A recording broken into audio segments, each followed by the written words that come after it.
A middle schooler walks through the door with a robotics assignment: build an autonomous line follower and a collision avoidance bot. You're standing there wondering which sensor kit to buy without locking yourself into some proprietary ecosystem that falls apart the second your kid needs a different microcontroller.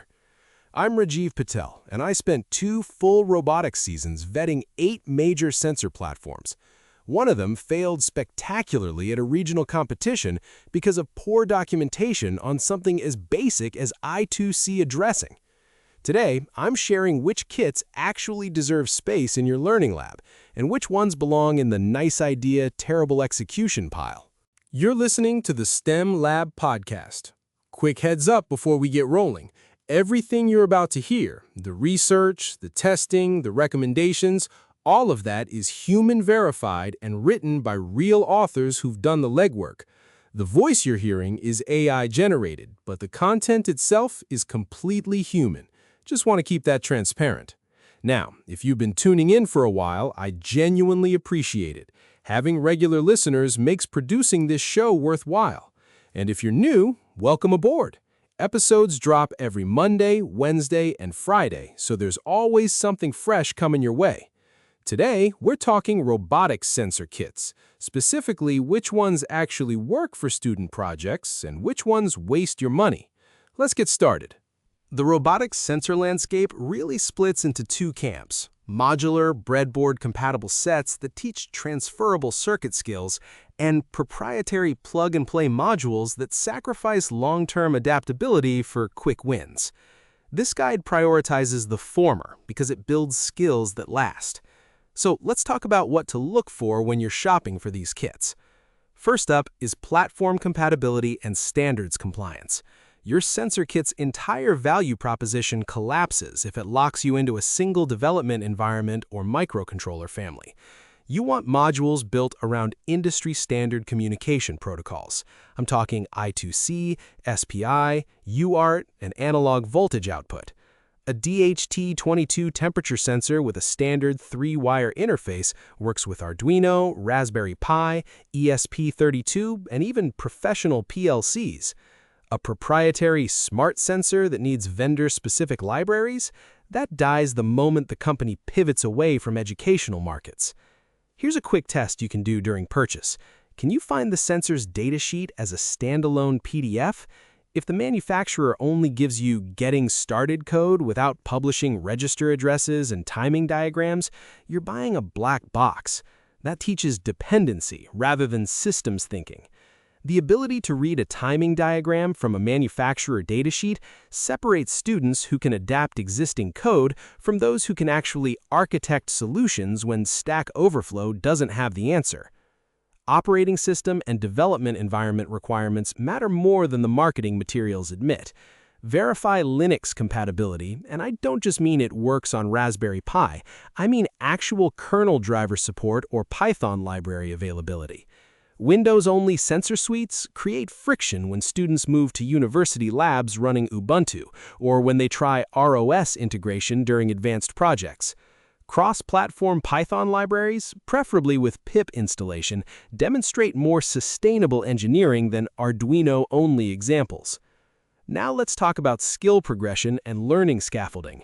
Effective sensor kits support measurable capability milestones, not age ranges. A proper progression looks like this. Start with digital input and output fundamentals using button presses and limit switches, teaching binary state detection, debouncing, and interrupt handling. Then move to analog signal interpretation with potentiometers and photoresistors, covering ADC bit depth, voltage divider math, and noise filtering. Next comes serial communication mastery with I2C and SPI sensors, where students learn bus addressing, multi-device coordination, and how to use protocol analyzers. Finally, sensor fusion, where they combine ultrasonic sensors with IMU and encoder data, getting into Kalman filtering basics, complementary filters, and uncertainty quantification. I watched a team struggle at a First Tech Challenge event because their sensor kit jumped straight to advanced IMU modules without teaching I2C troubleshooting. When the gyroscope refused to initialize mid-competition, they couldn't diagnose whether it was addressing conflicts, missing pull-up resistors, or clock speed mismatch. Their advanced kit skipped the foundational steps that would have made the failure mode obvious. Breadboard-compatible modules force students through proper wiring and connection protocols. These are skills that translate directly to PCB design and professional prototyping. Pre-wired plug-and-play sensors hide these fundamentals, creating a knowledge gap that surfaces painfully during university engineering labs or internship technical assessments. Documentation quality and community ecosystem tell you everything. The GitHub issue count reveals more than the marketing page ever will. Search for the sensor model plus I2C not working and count the results. A healthy ecosystem shows active forum discussions with manufacturer engineers responding, not just community members guessing. You'll see multiple code examples in Python, C++, and MicroPython, not just Arduino sketches. Published errata sheets documenting known issues are actually a good sign because they signal honesty. And third-party library development indicates the platform has critical mass. I specifically test documentation by attempting a non-standard use case. Can I connect this ultrasonic sensor to a Teensy 4.1 instead of the recommended Arduino Uno? If the datasheet provides sufficient electrical specifications and timing requirements, yes. If it only includes plug-and-play Arduino code, I'm stuck. The best sensor kits include troubleshooting decision trees. Something like ultrasonic sensor returns constant maximum distance. Check trigger pulse width. It must be 10 microseconds minimum. Verify 5-volt supply delivers more than 40 milliamps. Test with oscilloscope for echo pulse presence. This teaches diagnostic methodology that applies to any hardware debugging scenario. Lab specifications matter more than people realize. Power requirements create hidden costs and project constraints. Calculate total current draw across your planned sensor array. Basic ultrasonic sensors pull 15 milliamps each during ping bursts. Quality ultrasonic modules run 2 milliamps idle, 5 active, because they have better power management. Basic IR distance sensors draw 30 to 50 milliamps continuously. Environmental sensor clusters for temperature, humidity, and pressure typically use 1 to 3 milliamps when running on I2C. A 6-sensor autonomous robot pulling 200 milliamps from sensors alone means you need serious battery capacity planning and voltage regulation beyond the typical beginner Arduino USB power. Kits that don't publish current consumption specifications in datasheets force you into trial-and-error power troubleshooting. Connector durability determines whether sensors survive a semester. DuPont connectors fail after 15 to 20 insertion cycles. Fine for prototyping, disaster for classroom inventory rotation. JSTPH or screw terminals withstand 50-plus cycles. I've replaced 3 complete sensor sets in school robotics labs because friction fit headers loosened after repeated student handling, creating intermittent failures that consumed hours of debugging time. Expandability paths prevent obsolescence. Can you add custom sensors using the same connection standard? Do mounting holes follow M3 or standard LEGO Technic spacing? Will these sensors interface with the professional equipment students encounter in internships? Specifically, can they connect to oscilloscopes, logic analyzers, or industrial PLCs using standard test points? Here's something nobody talks about enough: subscription traps and consumable costs. Cloud-dependent sensor platforms that require monthly subscriptions for data logging or advanced features create recurring costs that exceed the initial kit price within 18 months. One school district I consulted for spent $4,200 annually maintaining cloud subscriptions for sensors that could have logged locally to SD cards. That's capital equipment money redirected to operational expenses with zero residual value. Verify offline functionality. The sensor should collect, process, and store data without internet connectivity. Cloud features can add value, like remote monitoring or collaborative data sharing, but core operation must remain local. A weather station that stops logging when Wi-Fi drops teaches students that vendor dependency trumps reliable engineering. That's the wrong lesson. Consumable sensors like pH probes or gas detection elements with limited lifespan need transparent replacement cost documentation. A $40 environmental monitoring kit requiring $25 sensor replacements every 6 months has a higher total cost of ownership than a $120 kit with 5 years sensor longevity. All right, let's get into the specific kits. The Elegoo 37-in-1 sensor module kit delivers breadboard-compatible modules covering digital I/O, analog sensing, and basic serial communication at a price point that allows schools to stock multiples. Check the show notes for a link to the current price. This kit prioritizes volume over sophistication. You get 37 different sensor types, though several are variations on the same principle. 3 different temperature sensors, 4 touch and vibration variants. On the positive side, it's platform-agnostic design. Standard 3-pin headers work with Arduino, Raspberry Pi, ESP32, and any 3.3 or 5-volt microcontroller supporting basic GPIO. The code repository is extensive, with GitHub examples in C++, Python, and MicroPython that actually explain register operations, not just copy-paste snippets. The datasheets are functional, not engineering grade, but sufficient for understanding pin functions and electrical characteristics.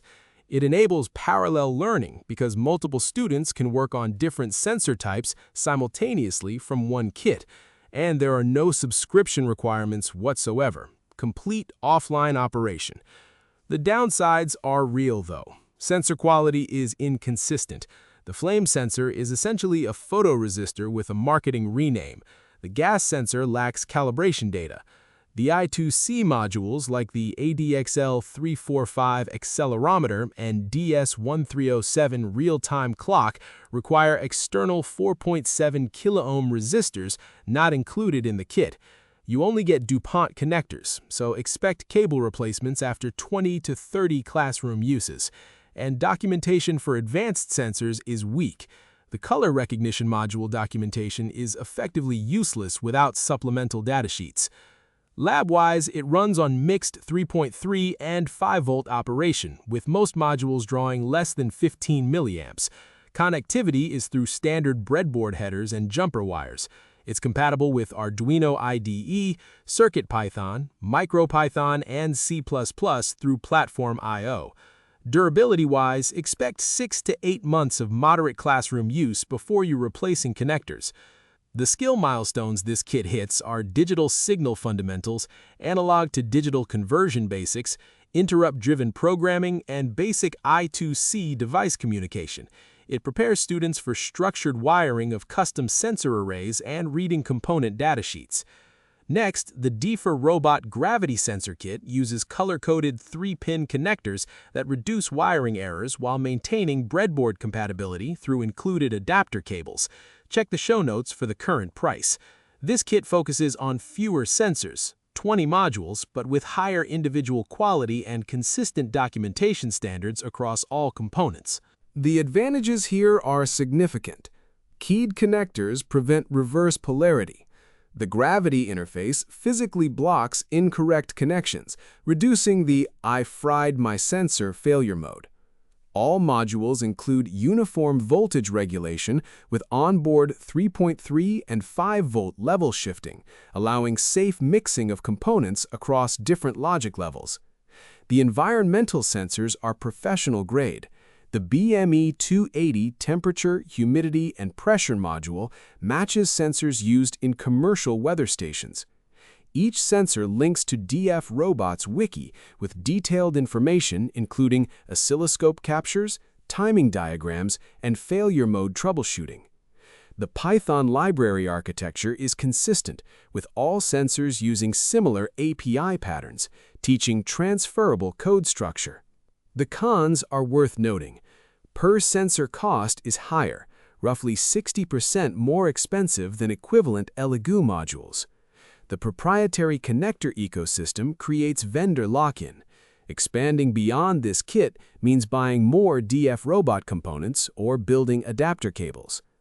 Most modules maintain active sensing even when not polled, which complicates battery-powered projects. and US availability is inconsistent. Some advertised modules ship from China with 3 to 4 week delays. Power-wise, it accepts universal 3.3 to 5.5 volt input with typical draw of 5 to 12 milliamps per module. The Gravity 3-pin interface comes with breadboard-compatible breakout included. It works with Arduino IDE, Python via UART or I2C, and has limited ROS support through community packages. Durability is 12 to 18 months of classroom use, with connectors rated for 100+ mating cycles. This kit teaches mixed voltage circuit design, standardized sensor abstraction layers, data fusion from multiple environmental inputs, and power-aware firmware design. It directly prepares students for industrial sensor integration and IoT prototyping workflows. Moving on to the Seed Studio Grove Starter Kit for Arduino. Check the show notes for pricing. This implements a modular connection system where each sensor uses a standardized 4-pin cable, eliminating breadboard wiring entirely for initial learning phases. The kit includes a Grove base shield that converts an Arduino Uno into a plug-and-play sensor hub with 16 Grove ports.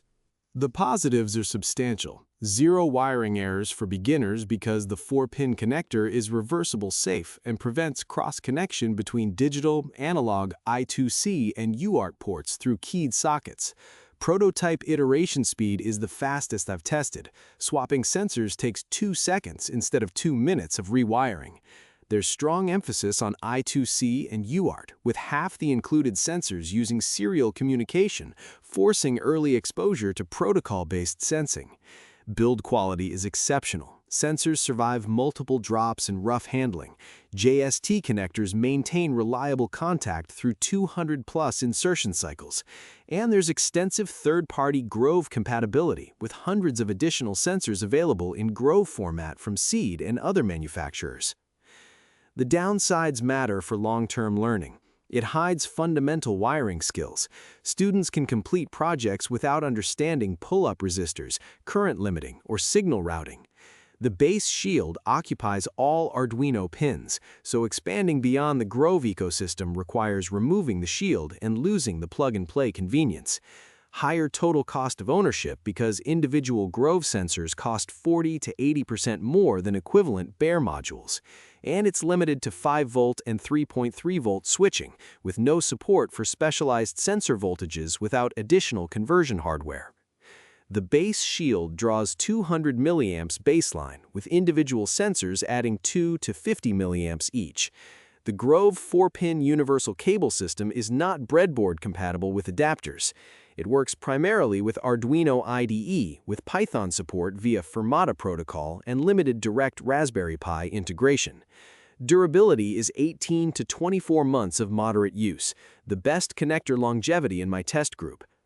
The skill progression focuses on rapid prototyping methodology, I2C multi-device addressing, sensor abstraction through libraries, and transitioning from hardware complexity to software logic focus. This is best for students who already understand basic electronics and need to accelerate to systems-level thinking. The trade-off is that it delays hands-on circuit construction skills.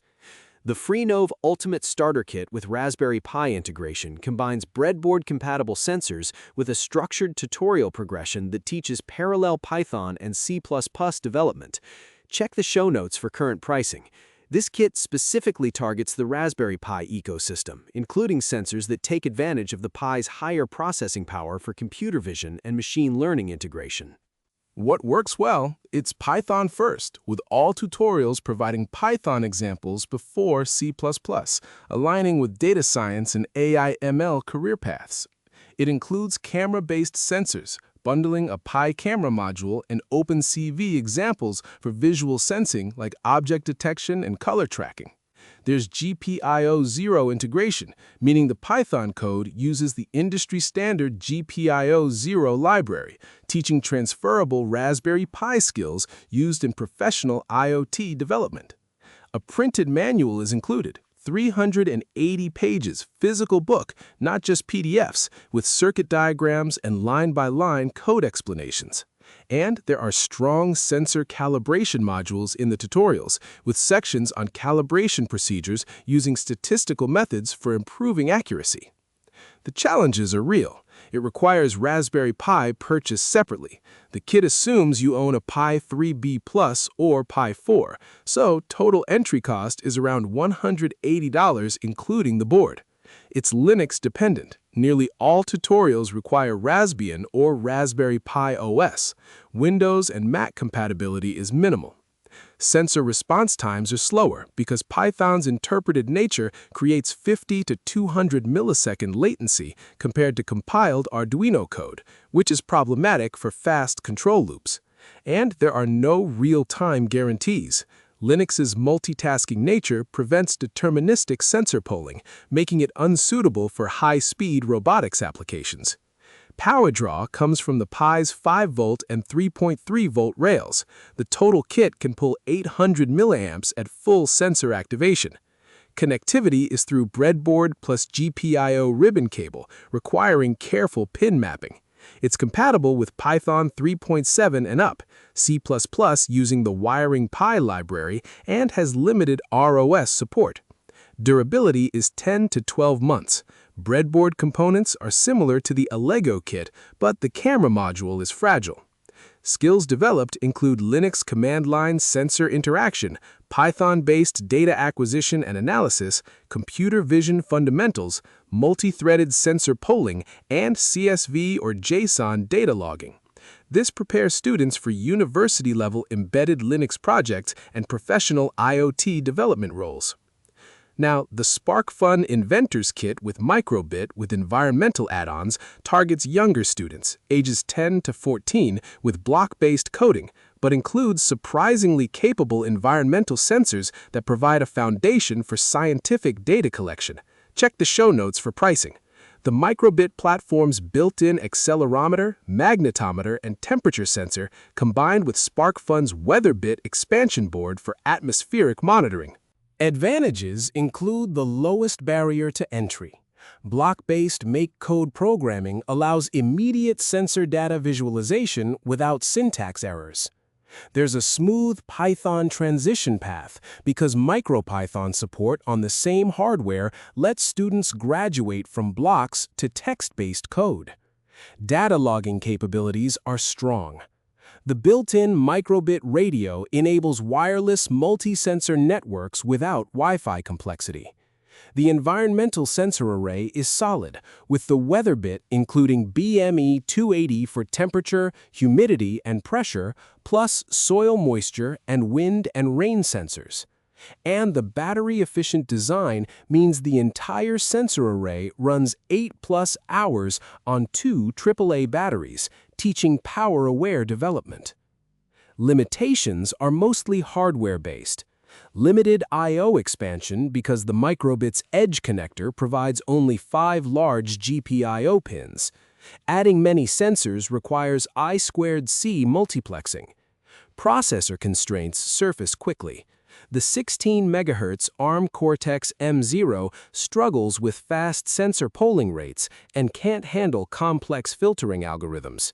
It's restrictive 3.3-volt only operation with no 5-volt tolerance, so some common sensors like the HC-SR04 Ultrasonic or many servos require level shifters. And there's a small, active community with fewer third-party libraries and troubleshooting resources compared to Arduino or Pi ecosystems.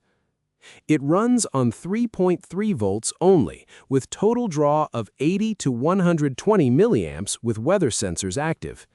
The Edge connector offers alligator clip and breadboard options. Compatibility is make code for blocks or JavaScript and MicroPython, with no C++ support. Durability is 12 to 15 months. The microbit itself is robust, though expansion boards vary. Skill milestones include block-to-text coding transition, environmental data collection protocols, wireless sensor networks, CSV data analysis and spreadsheets, and scientific method application. This prepares students for environmental monitoring applications and provides a foundation for advanced Python-based data science. Finally, the Yaboom AI Vision Sensor Kit with TensorFlow Lite support represents the high end of student sensor platforms. Check the show notes for pricing. It integrates camera-based sensing with onboard AI inference capabilities. This kit runs TensorFlow Lite models directly on an ESP32 CAM module, enabling object detection and gesture recognition without cloud dependencies. What makes it powerful is industry-relevant ML deployment, where students train models in Google Colab, export to TensorFlow Lite format, and deploy to edge hardware, matching professional ML engineering workflows. Standalone operation means the ESP32 CAM processes vision data independently and can function as a smart sensor feeding data to a main robot controller via UART. It includes pre-trained models for color blob detection, face detection, and gesture recognition that work out of box while students learn model training. There's strong C++ and MicroPython support with professional-grade code examples using ESP-IDF framework, not just Arduino sketches. And it prepares for ROS integration because the UART output format can stream directly to ROS nodes for sensor fusion in advanced robotics applications. The challenges are significant. Steep learning curve requiring understanding of neural networks, model quantization, and embedded inference. Too advanced for students without Python programming experience. Documentation assumes prior ML knowledge.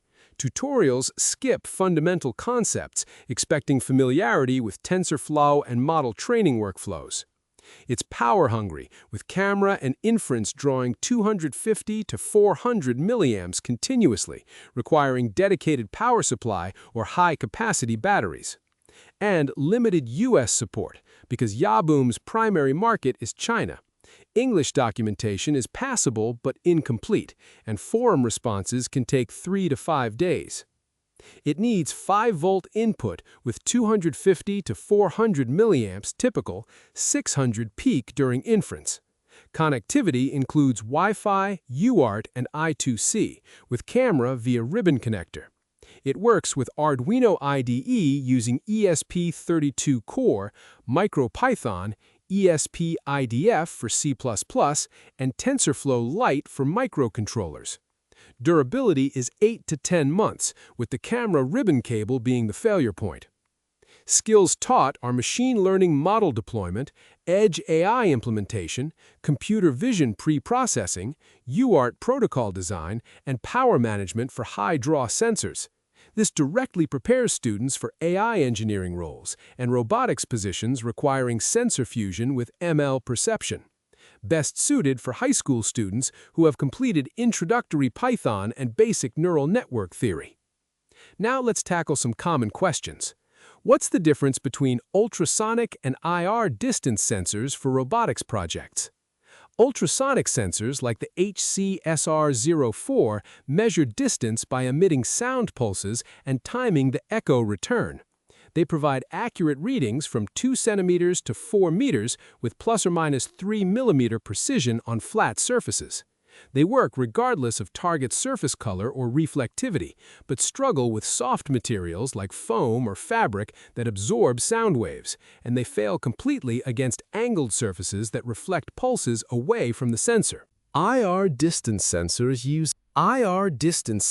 use infrared light reflection with analog voltage output proportional to distance, typically covering 10 centimeter to 80 centimeter ranges. IR sensors respond faster, under 10 milliseconds versus 30 to 50 for ultrasonic, but suffer from interference in bright sunlight and return inconsistent readings on dark or glossy surfaces. For line-following robots, IR sensors win because of speed and close-range accuracy. For obstacle avoidance in varied environments, ultrasonic sensors provide more reliable data. Professional mobile robots use both types in complementary arrangements, short-range IR for immediate hazards, long-range ultrasonic for path planning. Can these sensor kits work with both Arduino and Raspberry Pi? Most sensor kits function with both platforms but require different connection approaches. Arduino uses real-time processing with direct sensor polling through analog read and digital read functions, while Pi accesses sensors through GPIO libraries like GPIO0 or rpi.gpio or kernel drivers with inherent operating system scheduling delays. Analog sensors connect directly to Arduino's ADC pins but require external ADC chips like the MCP3008 for Raspberry Pi, since the Pi lacks built-in analog inputs. I2C and SPI sensors work on both platforms with appropriate library support. Arduino uses wire.h and SPI.h libraries, while Pi uses SMBus2 or SPI-Dev Python modules. The critical compatibility factor is voltage level. Arduino Uno operates at 5-volt logic, while Raspberry Pi uses 3.3 volts. Mixing these without level shifters destroys Pi GPIO pins permanently. Look for sensor modules with onboard voltage regulation like the DF Robot Gravity series, or plan to add bidirectional level shifters for any 5-volt sensors. Code portability is minimal. Arduino sketches don't run on Pi without complete rewrites in Python or C++. When evaluating kits, verify that datasheets provide both Arduino register-level details and Linux driver compatibility before assuming cross-platform operation. Do these sensor kits require cloud subscriptions or recurring costs? The sensor kits in this guide operate entirely offline, with no mandatory subscriptions. DF Robot, Elegoo, Seed Studio, and SparkFun sensors collect, process, and log data locally to SD cards, serial monitors, or microcontroller memory without internet connectivity. Optional cloud features exist, like ThingSpeak integration, Blink dashboards, or Google Sheets logging, but core functionality remains local. The exception is the Yaboom AI Vision Kit, which requires internet access during initial model training in Google Colab, but trained models deployed to the ESP32 for completely offline inference. Be wary of smart sensor platforms marketed for STEM education that require manufacturer cloud services for data visualization or analysis. These create hidden costs and fail catastrophically when companies discontinue services.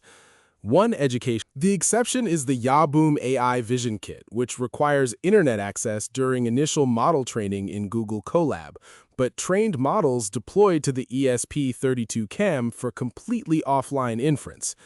Be wary of smart sensor platforms marketed for STEM education that require manufacturer cloud services for data visualization or analysis. These create hidden costs and fail catastrophically when companies discontinue services.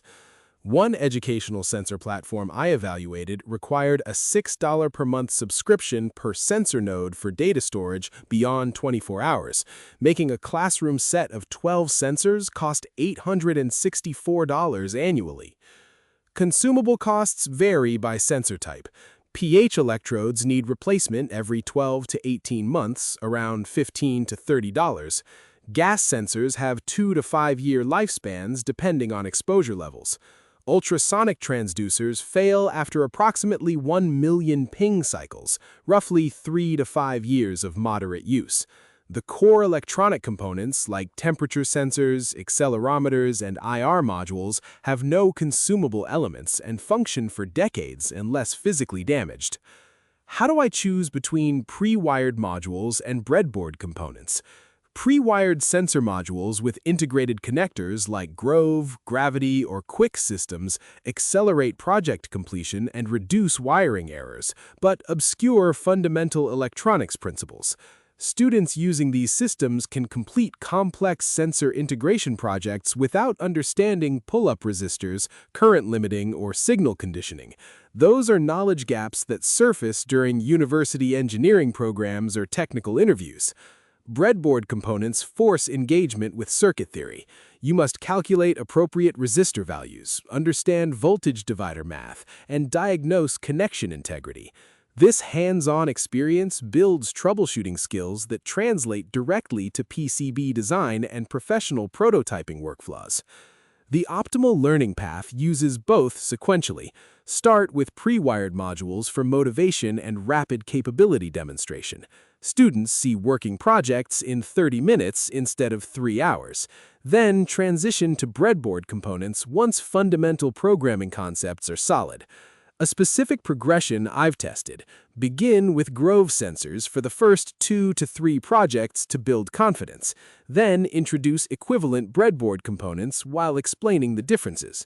Show students the schematic of a Grove module and ask them to recreate it on breadboard. This makes the connector convenience versus learning trade-off explicit. For students targeting engineering careers, breadboard competency becomes non-negotiable by age 13 or 14.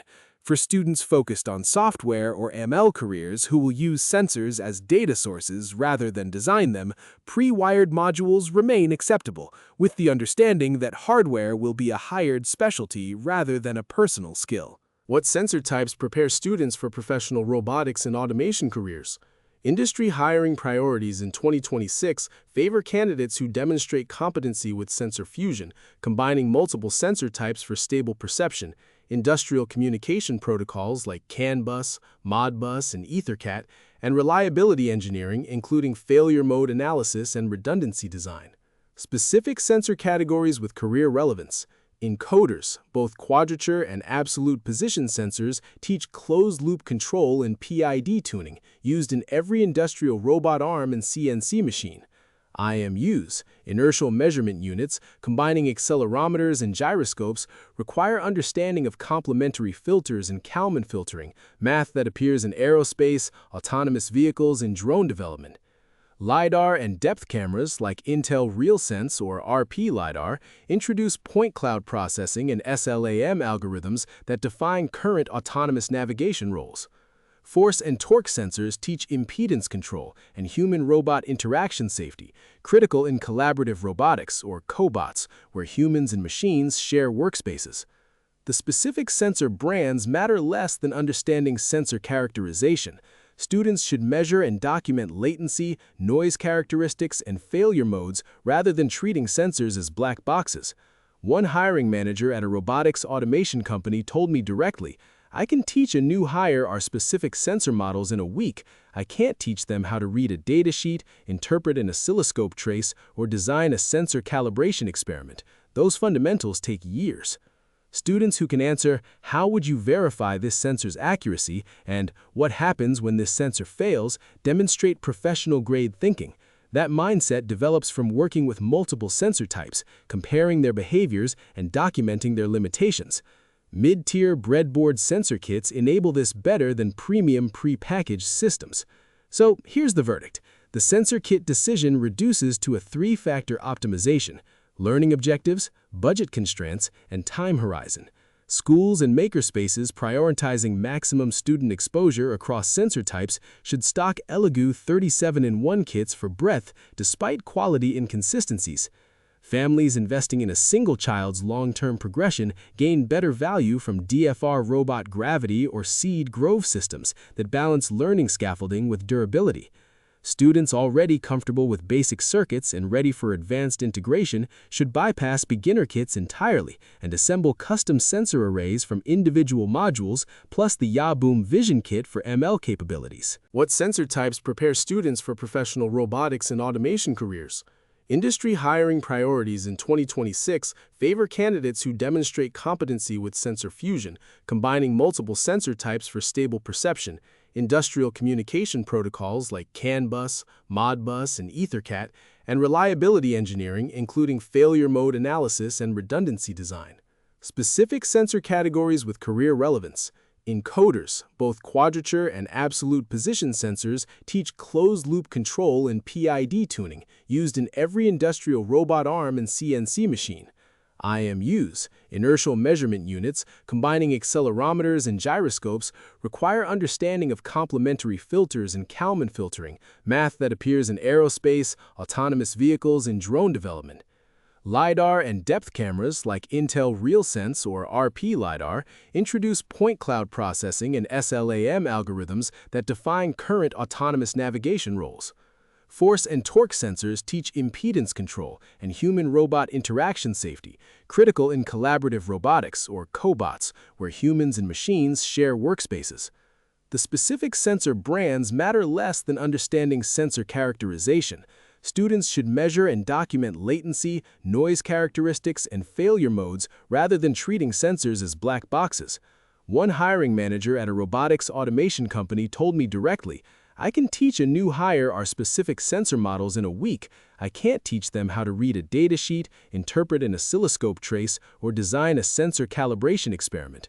Those fundamentals take years." Students who can answer, "How would you verify this sensor's accuracy?" and "What happens when this sensor fails?" demonstrate professional-grade thinking. That mindset develops from working with multiple sensor types, comparing their behaviors, and documenting their limitations. Mid-tier breadboard sensor kits enable this better than premium pre-packaged systems. So here's the verdict. The sensor kit decision reduces to a three-factor optimization: learning objectives, budget constraints, and time horizon.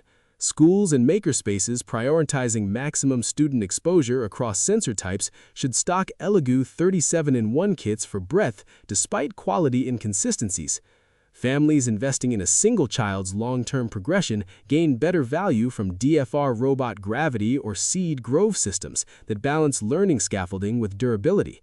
Students already comfortable with basic circuits and ready for advanced integration should bypass beginner kits entirely and assemble custom sensor arrays from individual modules plus the Yaboom Vision Kit for ML capabilities. The common failure mode is buying sensors before defining the specific capability milestone. Learning robotics is not a measurable outcome. Building an autonomous navigation system that fuses ultrasonic, IMU, and encoder data to map a room is. Define the project outcome, identify required sensor types, then select the kit that provides those sensors with appropriate documentation quality. Every sensor that doesn't contribute to a concrete project becomes shelf clutter that discourages future engagement. I've personally tested each kit in this guide through multi-month projects involving my own children and volunteer work with school robotics teams. The recommendations reflect actual durability under repeated student use, not manufacturer specifications or single-session impressions. Your sensor selection should align with whether you're building project completion skills or fundamental electronics knowledge. Optimize for one, accept compromise on the other, but never pretend a single kit delivers both equally. That wraps up this episode of the STEM Lab podcast. Thanks for spending your time here. New episodes come out every Monday, Wednesday, and Friday, so you've always got something to look forward to. That wraps up this episode of the STEM Lab podcast. Thanks for spending your time here. New episodes come out every Monday, Wednesday, and Friday, so you've always got something to look forward to midweek and at the start of the weekend. If you found this episode helpful, I'd really appreciate it if you could leave a 5-star rating and write a quick review. It's one of the biggest ways other people discover the show, especially folks searching for practical STEM guidance who don't know we exist yet. And definitely subscribe or follow so you get notified the second a new episode goes live. Catch you on the next one.